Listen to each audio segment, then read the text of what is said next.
या पाठीमागचं गणित आहे आणि या सगळ्या जागा ज्या आहेत त्या गायरानाच वापरल्या जातात. एकीकडे सर्वसामान्यांना गायरान घेण्यास विरोध करतो.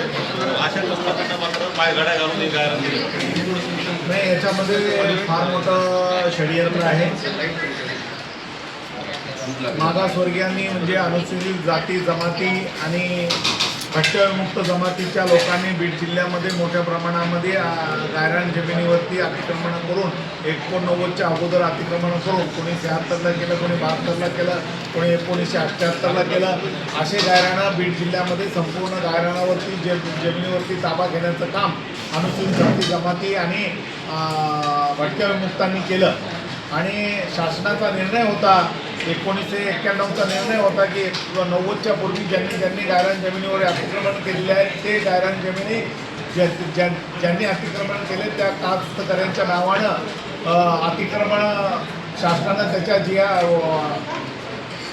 नकला आणि त्यांचं नाव नोंदवून त्यांचं वाटप जमिनीचं केलं पाहिजे असा GR असतानाही शासनानं अर्धवट जमिनी लोकांच्या नावानं केल्या आणि 70% लोकांना तुमच्या तोंडाला पानं पुसली आणि 70% लोकांनी गेल्या 50 वर्षापासून ज्या जमिनीवरती अतिक्रमण करून जमिनी ताब्यात घेतल्या आणि ते कास्त करून लोक स्वतःचा उदरनिर्वाह करतात. तो उदरनिर्वाह करतात आणि त्या उदरनिर्वाहामध्ये लोकांना त्याच्यापासून त्यांच्या पोटापाण्यावरती लाथ मारण्याचं काम, त्यांच्या पोटावरती लाथ मारण्याचं काम सरकारने केलेलं आहे. आणि सरकार खोटं बोलतं आहे.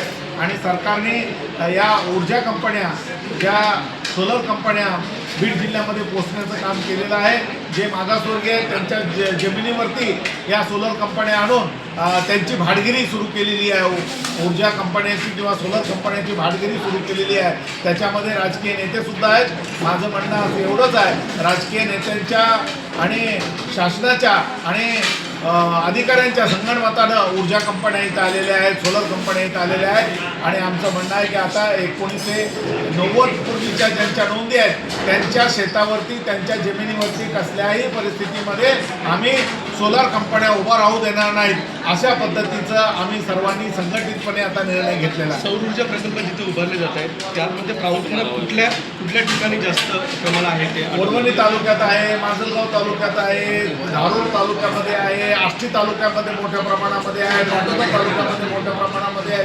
जिथं गायरानाचे हब आहेत म्हणजे गायरान मोठ्या प्रमाणात आहे तिथं गोरगरिबाचं गायरान काढून घेण्याचं काम सरकारच्या मार्फत या सोलर कंपन्या करत आहेत, या ऊर्जा कंपन्या करत आहेत. आज आपण आपली भूमिका स्पष्ट केली आहे, मात्र येणाऱ्या काळामध्ये काय असणार आहे तुमचं पाऊल प्रामुख्याने? नाही, आम्ही आता याच्या विरोधामध्ये तर सुप्रीम कोर्टातच